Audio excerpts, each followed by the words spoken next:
ચલો હવે આગળના લેક્ચરમાં આપણે ન્યુક્લિયોસોમ વિશે ચર્ચા કરી ગયા, બરાબર. હવે પ્રશ્ન બહુ ટાઈમથી છે, તમારે કરી નાખવાનું ન્યુક્લિયોસોમનો. હવે આપણે આગળ શેની ચર્ચા કરવાની છે કે જનીન દ્રવ્ય, કે જનીન દ્રવ્ય તરીકે કે ડીએનએ છે કે આરએનએ છે કે પ્રોટીન છે એ હજી નક્કી નથી, બરાબર. કે જનીન દ્રવ્ય તરીકે ડીએનએ આનુવંશિક રીતે પેઢી દર પેઢી ઉતરી આવે છે કે આરએનએ ઉતરી આવે છે કે પ્રોટીન ઉતરી આવે છે, તેની હજી શોધ ચાલુ હતી, બરાબર. તે સમયે સૌપ્રથમ પેજ નંબર 100 માં, બરાબર, જે ફ્રેડરિક ગ્રેફિથનો પ્રયોગ તમને પૂછી શકે કે ફ્રેડરિક ગ્રેફિથનો પ્રયોગ, એને આ પ્રયોગ દ્વારા રૂપાંતરણનો સિદ્ધાંત આપ્યો, બરાબર. આ યાદ રાખવાનું છે કે રૂપાંતરણનો સિદ્ધાંત કોણ આપ્યો? તો ગ્રેફિથે આપેલો, બરાબર. આગળનો પોઈન્ટ યાદ હોય કઈ નહીં. હવે તેને પ્રયોગ કઈ રીતે કર્યો? તો તેને પ્રયોગ માટે, બરાબર,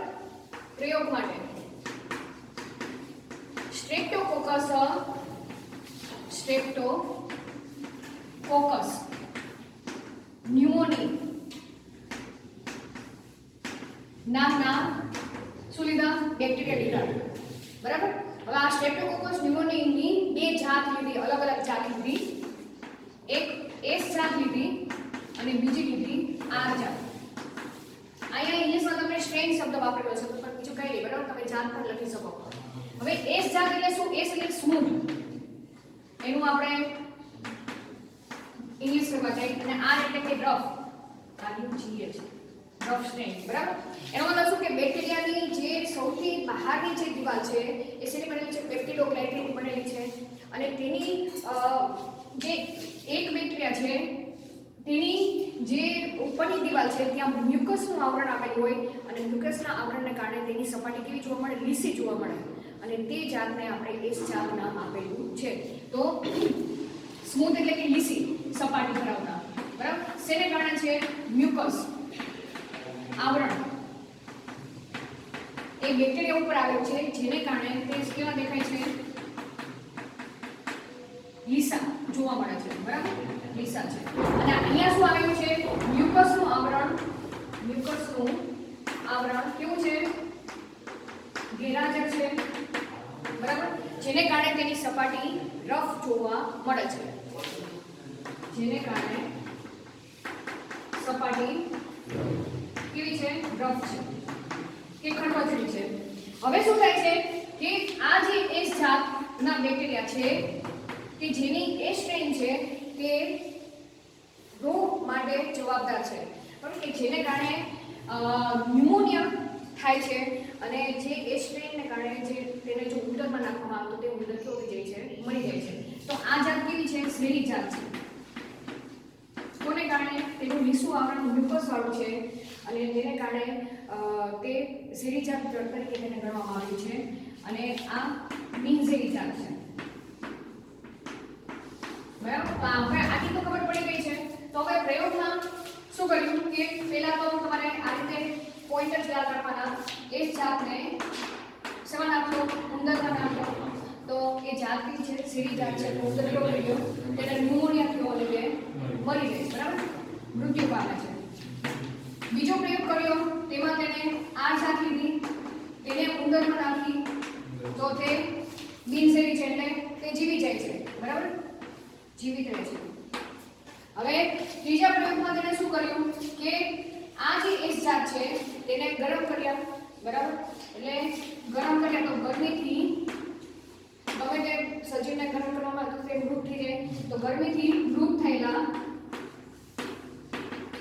એસ જાત, બરાબર, તેને શેમાં નાખ્યું? ઉંદરમાં નાખ્યું. તો શું થયું? ઉંદર જીવિત રહ્યું, બરાબર, જીવિત રહી જાય છે, બરાબર, કારણ કે એ જાતના બેક્ટેરિયા થઈ જાય છે, ગરમીથી મૃત પામી જાય છે, બરાબર. અને ચોથા પ્રયોગમાં તેને શું કર્યું? ગરમીથી મૃત એસ જાત ની સાથે આર જાત વાળા બેક્ટેરિયા ભેગા કર્યા, બરાબર, તેને ઉંદરમાં નાખ્યું. તો ઉંદર મૃત્યુ પામ્યો. બરાબર, હકીકતમાં શું થવું જોઈએ? આ રીતે બિનઝેરી થઈ ગયા છે, આ પણ બિનઝેરી થઈ ગયા છે, બિનઝેરી છે જ તે. બરાબર, બે ભેગા થાય તો એચમાં ઉંદર જીવી જાય, પણ અહીં શું થાય છે? ચોથા પ્રયોગમાં ઉંદર મરી જાય છે. તો એના ઉપરથી આ ચોથા પ્રયોગ ઉપરથી ગ્રેફિથે રૂપાંતરણનો સિદ્ધાંત આપ્યો.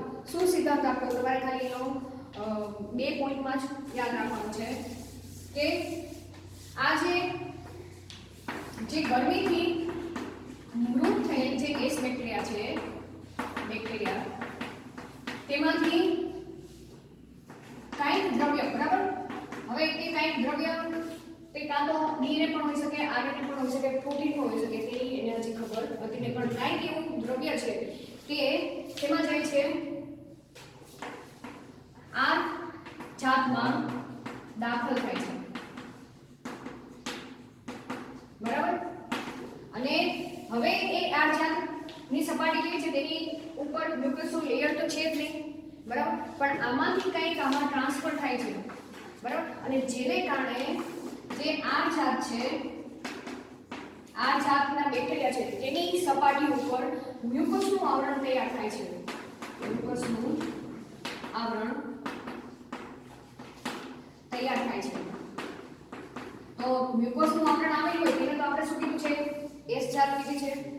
બરાબર, પેલા આપણી ખરબચડી સપાટી હતી, બરાબર, પણ એમાં કાંઈક એવું દાખલ થયું છે જેને કારણે આ જે ખરબચડી સપાટી એ શેમાં રૂપાંતર થઈ ગઈ? લીસી સપાટીમાં રૂપાંતર થઈ ગઈ. બરાબર, અને આવરણ તૈયાર થાય છે અને સપાટી કેવી જોવા મળે છે? લીસી જોવા મળે છે, લીસી થાય છે. બરાબર, અને તેને કારણે આ જે બેક્ટેરિયા છે, આ જાત એ શેમાં રૂપાંતર થઈ ગઈ છે? એસ જાતમાં રૂપાંતર થાય છે. બરાબર, અને જે હવે એ આ જાત, આનો મતલબ શું? આ જાત એસમાં રૂપાંતર થઈ ગઈ ને હવે તે એસ જાતના બેક્ટેરિયા જ્યારે કોષ વિભાજનની પ્રક્રિયા કરે, પોતાની વૃદ્ધિ કરે, ત્યારે બધી જ સંસ્કૃતિઓમાં તે એસ જાતના જ બેક્ટેરિયા ઉત્પન્ન કરે છે. બરાબર, તો આ ઉપરથી ગ્રેફિથે રૂપાંતરનો સિદ્ધાંત આપ્યો કે આ પ્રક્રિયા કરવામાં આવે છે ત્યારે કાંઈક એવું દ્રવ્ય છે કે જે આર બેક્ટેરિયામાં દાખલ થાય છે, એસમાંથી આરમાં જાય છે, અને આર બેક્ટેરિયા રૂપાંતરિત થઈ જાય છે, પોતાની આઈડેન્ટિટી કેવી કરી નાખી? ચેન્જ કરી નાખી, અને તે આનુવંશિક રીતે બધા બેક્ટેરિયામાં તે દ્રવ્ય દાખલ થતું જાય છે. તો હવે આના ઉપરથી એ જે કાંઈક દ્રવ્ય દાખલ થયું છે તેનું જૈવ રાસાયણિક સ્વરૂપ અત્યારે નક્કી કરી શક્યા નહીં ગ્રેફિથ, કે તે પ્રોટીન હશે, લિપિડ હશે કે આ હશે. તો તમારે જો પ્રયોગ પૂછે તો તમારે ગ્રેફિથનો પ્રયોગ આ રીતે સમજાવવાનો. બરાબર, સાવ ઈઝી છે. બરાબર, કદાચ પરીક્ષામાં પૂછાઈ જાય, એક વખત પરીક્ષામાં પૂછાણો ગ્રેફિથનો પ્રયોગ આવડશે લખતા આટલું? ચલો, હવે વાત આવી કે બીજા વૈજ્ઞાનિક થઈ ગયા કે તેને શું કર્યું? ગ્રેફિથનો જે પ્રયોગ હતો ને તેના ઉપર જ પોતાનું કામ ચાલુ કર્યું. ગ્રેફિથનો છેલ્લો પ્રયોગ કયો હતો? પહેલા તેને ગરમીથી મૃત કરેલા એસ જાત, બરાબર, વત્તા આર જાત, બરાબર, અને તેને શેમાં નાખ્યા? ઉંદરમાં નાખ્યા તો તે મૃત્યુ પામ્યા. આ પ્રયોગનો ઉપયોગ કર્યો. એટલે આ પ્રયોગ ઉપર 3 વૈજ્ઞાનિકના નામ યાદ રાખવાના છે: એવરી, મેકલોઇડ અને મેકાર્ડ. કયા વૈજ્ઞાનિક? એવરી, મેકલોઇડ અને મેકાર્ડ. આ 3 વૈજ્ઞાનિકે ગ્રેફિથના પ્રયોગનો ઉપયોગ કર્યો અને તેને ઉત્સેચકીય ક્રિયાવિધિ કરી આના ઉપર. બરાબર, આ યાદ રાખવાનું છે. ઉત્સેચકીય ક્રિયાવિધિ દ્વારા પ્રયોગ કર્યા. તેને ઉત્સેચક તરીકે પ્રયોગમાં 3 પ્રકારના ઉત્સેચકોનો ઉપયોગ કર્યો. બરાબર, કયા કયા? પ્રોટીએઝ ઉત્સેચક, પછી આરએનએસ ઉત્સેચકનો ઉપયોગ કર્યો અને ડીએનએસ પ્રયોગનો ઉપયોગ કર્યો ઉત્સેચકનો. તેને શું કર્યું? આ જ પ્રયોગ કર્યો. પછી વારાફરતી એક ઉત્સેચકને આની અંદર નાખ્યું. બરાબર, માનો કે આ એક પ્રયોગ કર્યો, પછી તેની અંદર ફોર એક્ઝામ્પલ પ્રોટીએઝ ઉત્સેચક નાખ્યું. પેલો પ્રયોગ કર્યો તમે, બરાબર? તો શું થાય છે, જો પ્રોટીએસ ઉત્સેચક નાખી તો આમાંથી કંઈક આની અંદર કંઈ જાય છે, બરાબર? તો પ્રોટીએસ ઉત્સેચક કોને બ્રેકડાઉન કરે છે, પ્રોટીનને તોડવાનું કામ કરે. જો આમાંથી એ જો પ્રોટીન આની અંદર જતું હોય તો પ્રોટીન તૂટી જાય, તો આ જાત S માં રૂપાંતર થાય નહીં. અને આ જાત S માં રૂપાંતર ન થાય તો ઉંદર કેવો થવો જોઈએ, જીવિત રહેવો જોઈએ. પણ પરિણામ એવું મળતું નથી. પ્રોટીએસ ઉત્સેચક નાખે છે તો પણ પરિણામ આ જ મળે છે, બરાબર? પડી ખબર? કાંઈક એવું દ્રવ્ય જો પ્રોટીન હોય ને, આમાંથી જો પ્રોટીન જતું હોય તો પ્રોટીન આનાથી તૂટી જાય તો આ પરિણામ ન મળે, ઉંદર જીવિત મળે. પણ એવું મળતું નથી, પરિણામ તો આ જ મળે છે, બરાબર? પછી તેને બીજો પ્રયોગ કર્યો. બીજા પ્રયોગમાં શું કર્યું, પ્રોટીએસની બોડીમાં આરએનએસ ઉત્સેચક નાખ્યો પ્રયોગમાં. હવે આરએનએસ ઉત્સેચકનું કામ શું, આરએનએ તોડવાનું કામ, બરાબર? S માંથી જો આરએનએ આની અંદર જતો હોય, બરાબર, તો શું થાય, આરએનએસ ઉત્સેચક આરએનએ ને તોડી નાખશે. આરએનએ ને તોડી નાખે તો આ જાત એ S જાતમાં રૂપાંતર ન પામે તો ઉંદર જીવી જાય. પણ આમાં પણ એવું નથી થતું. આમાં તો પરિણામ તો ઉંદર શું થાય છે, મૃત્યુ થાય છે. એનો મતલબ શું, S માંથી જે આરએનએ માં જાય છે ને એ આરએનએ નથી, બરાબર?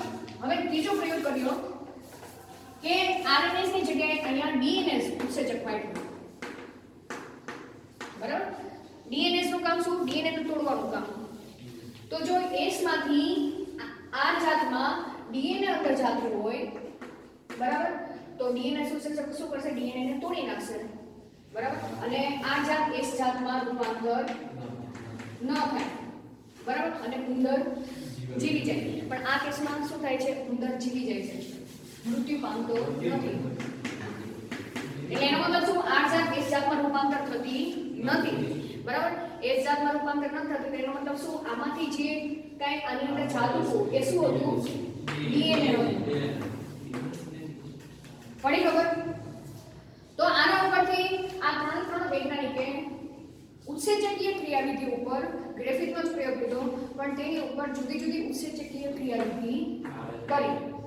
આ બેમાં પરિણામ ગ્રિફિથના પ્રયોગ જેવું જ મળ્યું, પણ આનું જે પરિણામ જોયું તે ગ્રિફિથના પ્રયોગથી અલગ જોવા મળ્યું, બરાબર? ગ્રિફિથના પ્રયોગમાં ઉંદર મૃત્યુ પામ્યો, પણ આની ટ્રીટમેન્ટ આપીને તો ઉંદર જીવી ગયો. તો એના ઉપરથી આ ત્રણ વૈજ્ઞાનિકે કહ્યું કે જે જનીન દ્રવ્ય S માંથી R માં જાય છે તે ડીએનએ છે.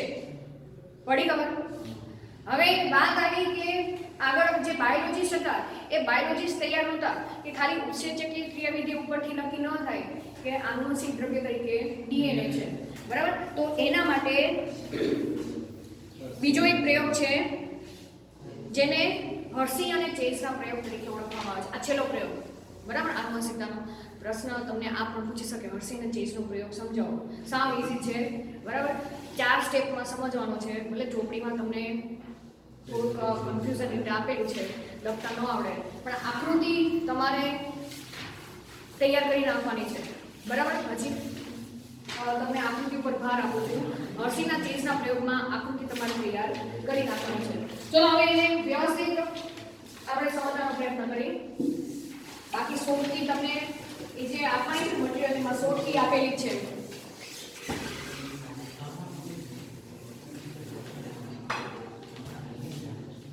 હર્સી અને ચેસનો પ્રયોગ.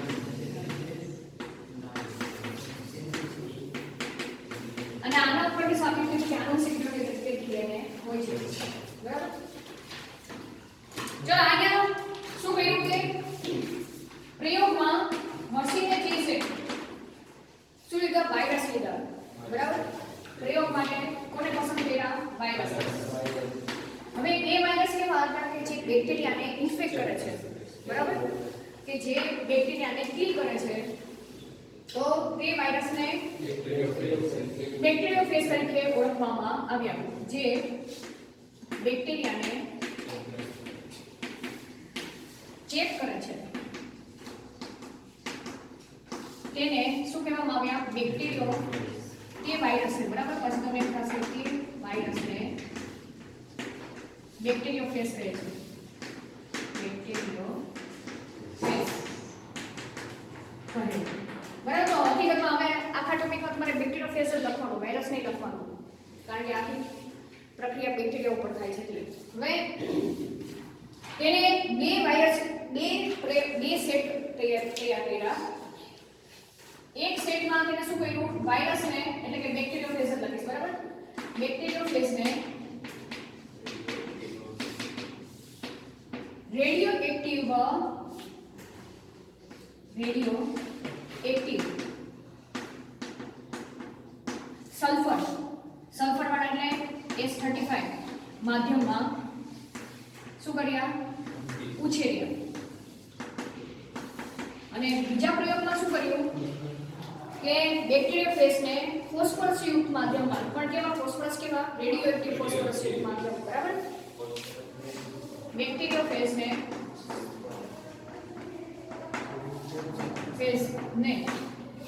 રેડિયો એક્ટિવ ફોસ્ફરસ યુક્ત માધ્યમમાં ઉછેર્યા.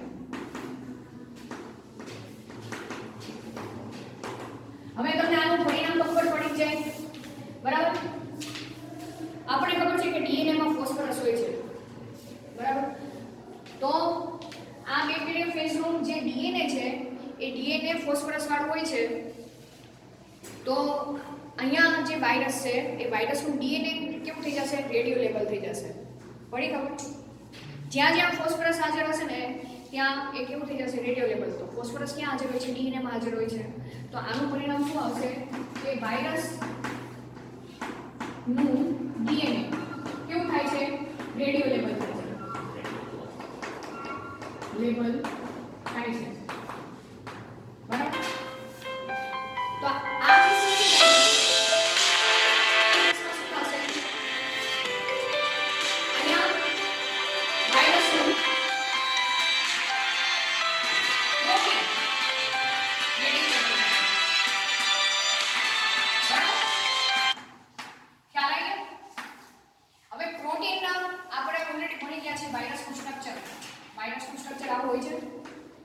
માને કે ટોબેકો મોઝેઇક વાયરસ લઈ લઈએ આપણે, તો આ ભાગ કેવો છે, પ્રોટીનનો ભાગ છે, જેને આપણે શું કહીએ છીએ, કેપ્સિડ કહીએ છીએ. અને આ ભાગ કેવો હોય છે, તેનો ડીએનએ કે આરએનએ હોય છે. બરાબર. તો હવે અહીંયા આ કેસમાં શું થશે, સલ્ફર વાળા માધ્યમથી તેનો આ કેપ્સિડનો ભાગ રેડિયો લેબલ થશે. બરાબર. જ્યારે અહીંયા જોવા જઈએ તો વાયરસનો, માનો કે આ વાયરસ છે, તેનો ડીએનએ નો ભાગ રેડિયો લેબલ થશે, જે મેં બ્લુ કલરથી તમને દર્શાવ્યો છે. બરાબર. એટલું યાદ રાખવાનું, બ્લુ કલર એ રેડિયો એક્ટિવ વાળો ભાગ દર્શાવ્યો છે. અહીંયા કેપ્સિડનો ભાગ રેડિયો લેબલ થશે, કારણ કે સલ્ફર ક્યાં હાજર જોવા મળે છે, પ્રોટીનમાં જ હાજર હશે, ડીએનએ માં હાજર હશે નહીં. અને ફોસ્ફરસ ક્યાં હાજર હોય છે, ડીએનએ માં હાજર હોય છે, તેના પ્રોટીનના ભાગમાં ફોસ્ફરસ હોતો નથી. તો અહીંયા તમે જોઈ શકશો. બરાબર. હવે શું કર્યું, નેક્સ્ટ પ્રયોગમાં સેમ બે સેટ તૈયાર કર્યા. આ વાયરસને બેક્ટેરિયા સાથે ઇન્ફેક્ટ કર્યા. બરાબર. આ વાયરસને બેક્ટેરિયા સાથે શું કર્યા, ઇન્ફેક્ટ કર્યા. કે બેક્ટેરિયાના દ્રાવણમાં તેને નાખી દીધા, એમ સમજી લો. સેમ આમાં પણ શું કર્યું, બેક્ટેરિયા મિક્સ કર્યા. બરાબર. આ વાયરસ. તો હવે શું થશે કે આપણને પ્રોસેસ એટલી ખ્યાલ હોવી જોઈએ કે વાયરસ જ્યારે આ બેક્ટેરિયાને ઇન્ફેક્ટ કરે છે, બેક્ટેરિયા, તો આખો વાયરસ અંદર જતો નથી, માત્ર તેનું જે જનીન દ્રવ્ય છે તે જ અંદર જતું હોય છે. તો ફોર એક્ઝામ્પલ આ વાયરસ આ બેક્ટેરિયાને ઇન્ફેક્ટ કરે છે તો એનું જનીન દ્રવ્ય જ તે આની અંદર દાખલ થશે, બાકી જે પ્રોટીનનો ભાગ તો બહાર જ રહે છે. બરાબર. સેમ એવી રીતના આ બેક્ટેરિયા અમારે આને ઇન્ફેક્ટ કરે છે તો એનો જે આ જનીન દ્રવ્ય રેડિયોએક્ટિવ છે, રેડિયોએક્ટિવ વાળો ભાગ જ અંદર દાખલ થશે. તો આ પરિસ્થિતિમાં ખ્યાલ પડી, આનો જે પ્રોટીનનો રેડિયોએક્ટિવ વાળો ભાગ તો અહીંયા કેવો થઈ જશે, બહાર જ રહી જશે. અને આનો રેડિયોએક્ટિવ વાળો ભાગ તો અંદર આવી ગયો.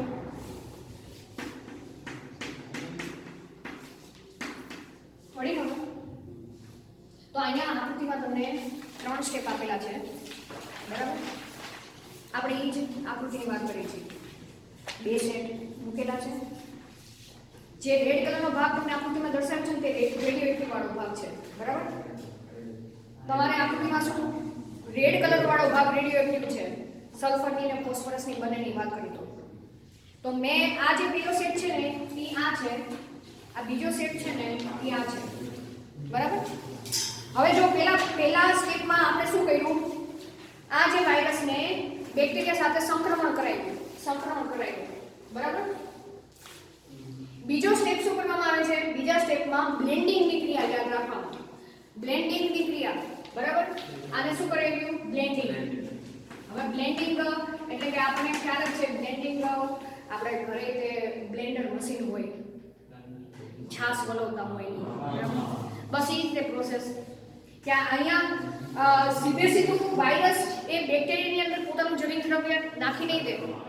એના માટે શું કરવું પડશે, પેલા દ્રાવણને થોડુંક મિક્સ કરવું પડશે, બરાબર. તો મિક્સ કરશું ને એટલે આ વાયરસ એ પોતાનું જનીન દ્રવ્ય આની અંદર નાખશે, બરાબર. તો બીજા સ્ટેપમાં તમને જો જનીન દ્રવ્ય અંદર નાખેલું દેખાય છે, બ્લેન્ડિંગની ક્રિયા, બરાબર. તો એ સમજી લો કે આ બ્લેન્ડિંગની ક્રિયા કરી, અહીંયા બ્લેન્ડિંગ.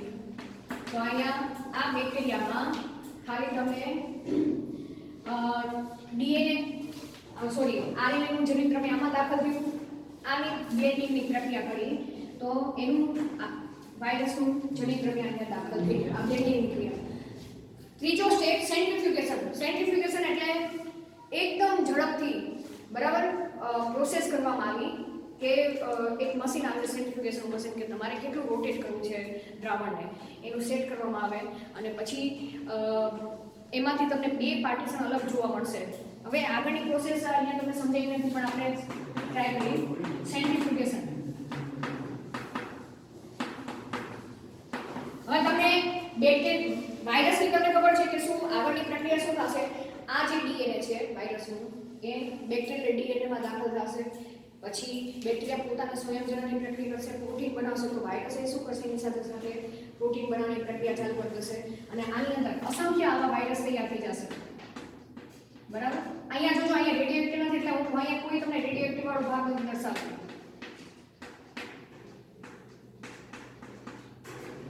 બરાબર. અહીંયા કઈ પોઝિશન આવશે, વાયરસ આવા હશે પણ એનું જે જનીન દ્રવ્ય છે તે કેવું જોવા મળશે, રેડિયોએક્ટિવ, બરાબર. ખ્યાલ આવી ગયો. એવી જ રીતના આવા અસંખ્ય વાયરસો તૈયાર થશે, જનીન દ્રવ્ય એ તેનું રેડિયોએક્ટિવ હશે,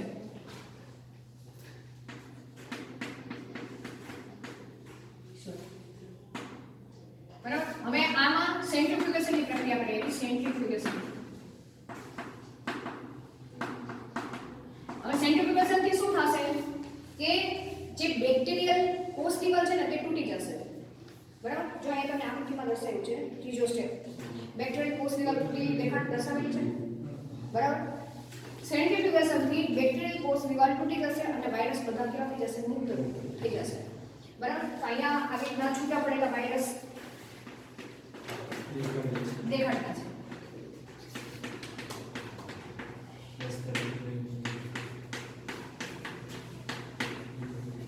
બરાબર. ખ્યાલ આવી ગયો. અને એવી જ રીતના આ ભાગમાં પણ તમને શું જોવા મળશે, વાયરસ આવા મળશે અને તેના જે ભાગ છે ડીએનએ વાળો ભાગ તે રેડિયોએક્ટિવ જોવા મળશે,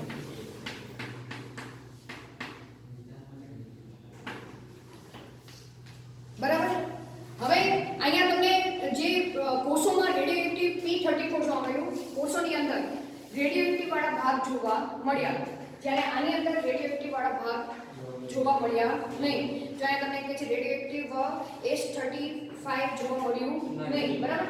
હવે જ્યારે સેન્ટ્રીફ્યુગેશનની પ્રક્રિયા કરવામાં આવે છે ત્યારે જે આ બધો કચરો છે, બરાબર, જે હેવી મટીરીયલ બેક્ટેરિયાનું કોષ દિવાલ તૂટી ગઈ એમાંથી વાયરસ નીકળ્યા એ બધું ક્યાં નીચે સેટલ થઈ જશે, બરાબર, ટેસ્ટ ટ્યુબમાં.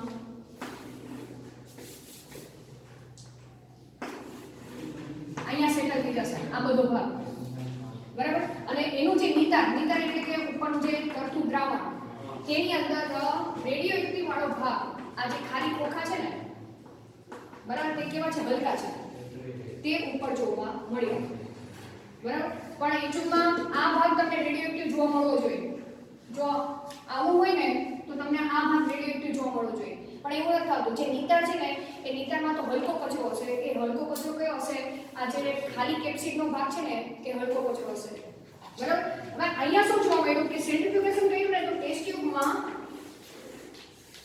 જે આ બધું જે કચરો મીન્સ કે બેક્ટેરિયા આ બધા વાયરસ ત્યાં અહીંયા સેટલ ડાઉન થઈ ગયા અને જે નીચેનો જે ભાગ હતો ત્યાં ભાગ તે રેડિયો એક્ટિવ જોવા મળ્યો કોને કારણે આ વાયરસને કારણે બરાબર અને જે નિતાર હતું ને એ નિતારમાં કયો કચરો હશે આ ખાલી કેપ્સિડો હશે બરાબર તે રેડિયો એક્ટિવ જોવા મળ્યા નહીં પણ નીચેનો ભાગ રેડિયો એક્ટિવ જોવા મળ્યો આને કારણે બરાબર તો એના ઉપરથી સાબિત કરવામાં આવ્યું કે જે જનીન વાયરસનું જે જનીન દ્રવ્ય છે એ જનીન દ્રવ્ય જ્યારે દાખલ થાય છે અને એ જનીન દ્રવ્ય એ આનુવંશિક રીતે અહીંયા તમે જોશો તો વાયરસની જે કોપી બની ને એકમાંથી કેટલા બધા વાયરસ બન્યા એ દરેક વાયરસમાં એ જનીન દ્રવ્ય તરીકે ડીએનએ ની હાજરી જોવા મળી જ્યારે અહીંયા તમે જોવા જશો તો સલ્ફરયુક્ત માધ્યમથી તો પણ પ્રોટીન તો બહાર નીકળી ગયું તો વાયરસની જે કોપી બની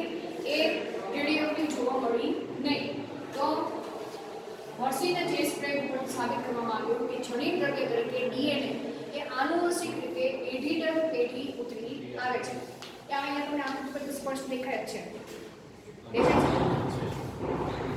સમજાણું બરાબર તમારે કેટલી પ્રક્રિયા યાદ રાખવાની સંક્રમણની બ્લેન્ડિંગની ક્રિયા અને સેન્ટ્રીફ્યુગેશન સંક્રમણની ક્રિયામાં વાયરસને બેક્ટેરિયા સાથે સંક્રમિત કરવામાં આવે છે એટલે કે બેનું કલ્ચર ભેગું કરવામાં આવે છે બરાબર બ્લેન્ડિંગની પ્રક્રિયા દરમિયાન વાયરસનું ડીએનએ એ બેક્ટેરિયાની અંદર દાખલ થાય છે સેન્ટ્રીફ્યુગેશનની પ્રક્રિયા દરમિયાન બેક્ટેરિયલ કોષ દિવાલ તૂટે છે અને વાયરસ બધા મુક્ત થાય છે અને જ્યારે સેન્ટ્રીફ્યુગેશન કરવામાં આવે છે ત્યારે તે હેવી પાર્ટિકલ એ નીચે સેડિમેન્ટેશન નીચે ટેસ્ટ ટ્યુબની અંદર જોવા મળે છે અને બાકીનો જે હલકો કચરો હોય છે તે ઉપરનું જે નિતાર હોય છે બરાબર તેની અંદર જે બેક્ટેરિયોફેજ છે તેના કેપ્સિડની હાજરી જોવા મળે છે બરાબર બંને પ્રેક્ટિકલને અંતે સાબિત થાય છે કે પહેલા પ્રેક્ટિકલમાં જે સસ્પેન્શન નિતાર હોય છે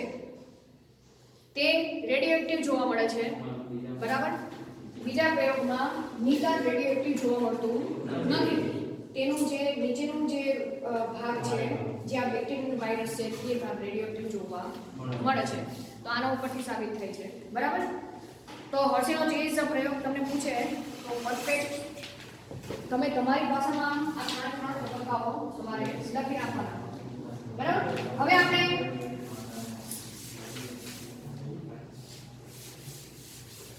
જનીન દ્રવ્ય તરીકે શું એની લાક્ષણિકતા હોવી જોઈએ તો એ 3 પોઈન્ટમાં તમને આપેલું છે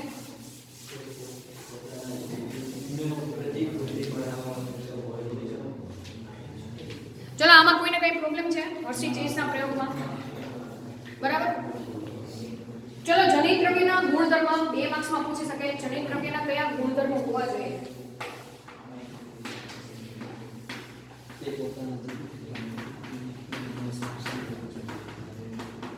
ચલો તમે પેજ નંબર 103 માં આપેલા છે આ 3 પોઈન્ટ યાદ રાખવાના છે બરાબર સોરી 4 પોઈન્ટ એક તો તે પોતાનું શું કરી શકે સ્વયંજનન કરી શકે હવે સ્વયંજનનની ક્રિયા એટલે શું પોતાની પ્રતિકૃતિ બનાવી શકે બરાબર એક આ લાક્ષણિકતા હોવી જોઈએ બીજું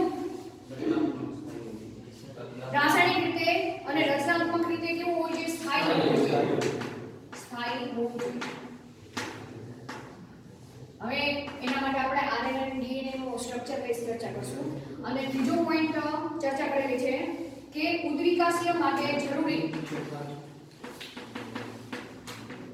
માટે જરૂરી કેવા ધીમા ફેરફાર હોવા જોઈએ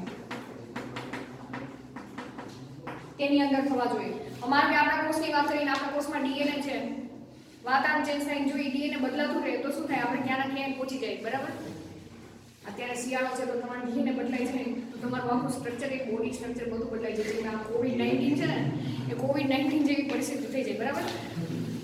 તો એટલે શું કહે છે કે ઉદ્વિકાસીય રીતે કેવા ફેરફાર થવા જોઈએ? ખૂબ જ ધીમા ફેરફાર થવા જોઈએ. એ આનુવંશિક દ્રવ્યની એવી લાક્ષણિકતા હોવી જોઈએ. અને ચોથું એ મેન્ડેલિયન ના લક્ષણોના સ્વરૂપે કેવું થવું જોઈએ? સ્વરૂપે અભિવ્યક્ત થઈ શકતું હોવું જોઈએ બરાબર. હવે તમને પ્રશ્નમાં પૂછે તો આટલું તમારે લખી નાખવાનું. હવે શું કહે છે કે સ્થાયી હોવું જોઈએ. હવે આપણને ખબર છે કે ડીએનએ કાલે ચર્ચા કરી હતી કે ડીએનએ ની જે શર્કરા છે પેન્ટો શર્કરા ડીએનએ ની વાત કરી છે બરાબર. તેના 3 પ્રાઇમ અને 2 પ્રાઇમ ઉપર 2 પ્રાઇમ ઉપર એચ આવેલું હોય ડીએનએ ની પેન્ટો શર્કરા. આરએનએ ની જે પેન્ટો શર્કરા છે ત્રિભુજ શર્કરા તેમાં 3 પ્રાઇમ અને 2 પ્રાઇમ બંને જગ્યાએ શું આવેલા છે? OH સમૂહ આવેલા છે. તો એટલું યાદ રાખવાનું કે જેટલા વધારે ક્રિયાશીલ સમૂહ હોય ને તે વધારે સક્રિય હોય. વધારે સક્રિય હોય તે બીજા ઘટકો સાથે સરળતાથી જોડાઈ શકે બરાબર. તો એ તો આપણા માટે નુકસાનકારક છે કારણ કે એ વધારે રિએક્શનની જેટલું વધુ ક્રિયાશીલ સમૂહ એટલું તે વધુ ક્રિયાશીલ અને અન્ય ઘટકો સાથે જોડાઈને તે પોતાનું સ્ટ્રક્ચર બદલી શકે. તો આરએનએ માં વધુ ક્રિયાશીલ સમૂહ છે જ્યારે ડીએનએ માં ઓછા ક્રિયાશીલ સમૂહ છે બરાબર. અને તેની અન્ય ઘટકો સાથે પ્રક્રિયા કરવાની ક્ષમતા કેવી હશે? ઓછી હશે બરાબર. તો કેવું કહેવાશે તે? તેની અંદર સ્થાયીપણું કેવું કહેવાશે? વધુ બરાબર. વધુ ક્રિયાશીલ હોય તો સ્થાયીપણું ઓછું. સ્થાયીપણું ઓછું. આટલું યાદ રાખવાનું બરાબર. એટલે જ કહે છે કે વાયરસની અંદર જનીન દ્રવ્ય તરીકે આરએનએ હોય છે જેમ કે કોવિડ-19 ની અંદર આરએનએ છે બરાબર. એની અંદર ક્રિયાશીલ સમૂહ વધારે છે તો એ સડનલી વાતાવરણ ચેન્જ થાય તો એ અન્ય ઘટકો સાથે પ્રક્રિયા કરીને પોતાની સ્ટ્રેન બદલી જાય છે. એટલે તે એચઆઈવી વાયરસની હજી સુધી દવા શોધાણી નથી કારણ કે વારંવાર પોતાનું સ્ટ્રક્ચર બદલે છે બરાબર. તો સ્થાયીપણું તેની અંદર હોવું જોઈએ. હવે સ્થાયીપણ માટે બીજો પણ એક ભાગ ભજવે છે. ડીએનએ માં શું હોય છે? થાઇમિન હોય છે. જ્યારે આરએનએ માં શું હોય છે? યુરેસિલ હોય છે બરાબર. જો એના સ્ટ્રક્ચર વાઇઝ થાઇમિનના સ્ટ્રક્ચર વાઇઝ જોવા જાય ને તો થાઇમિન નું જે સ્ટ્રક્ચર છે થાઇમિન કેવી છે? એક રિંગ વાળી છે. તે છે પિરિમિડિન છે. પિરિમિડિનમાં હંમેશા એક રિંગ હોય. પ્યુરિનમાં 2 રિંગ હોય એડેનિન અને ગ્વાનિન પાસે બરાબર. થાઇમિન પાસે એક વધારાનો મિથાઇલ સમૂહ જોડાયેલો હોય છે અને યુરેસિલ પાસે મિથાઇલ સમૂહ હોતો નથી. એટલે સ્થાયીપણામાં મિથાઇલ સમૂહ એક મહત્વનો ભાગ ભજવે છે બરાબર. અને યુરેસિલ પાસે હોતો નથી એટલે તેનું અને યુરેસિલ શેમાં હાજર હોય છે? આરએનએ માં હાજર હોય છે. તેથી તેનું સ્થાયીપણું પણ તેને કારણે ઓછું જોવા મળે છે. પડી ખબર? તો આ બધા એમસીક્યુમાં તમને પૂછી શકે. એટલે કે છે કે ડીએનએ ઓછું ઝડપથી વિકૃત પામે છે, આરએનએ ઝડપથી વિકૃત પામે છે બરાબર. ચલો બસ તમારે આટલી ચર્ચા કરવાની છે બરાબર. આ પેજ નંબર 103 માં આટલું જ તમારે યાદ રાખવાનું છે. હવે વાત આવી કે આરએનએ વિષમાં એ તો આપણે એમસીક્યુ વાઇઝ ચર્ચા કરવાની છે બરાબર. કે સૌથી પહેલા આરએનએ આવ્યું પછી કોઈ વાતાવરણ ચેન્જ થયું દ્વિકાસીય પરિબળોની અસર હેઠળ આરએનએ એ ડીએનએ માં રૂપાંતર થયું અને પછી જનીન દ્રવ્ય તરીકે ડીએનએ અસ્તિત્વમાં આવ્યું બરાબર. ચલો હવે સ્વયંજનનની પ્રક્રિયા. સ્વયંજનનની પ્રક્રિયા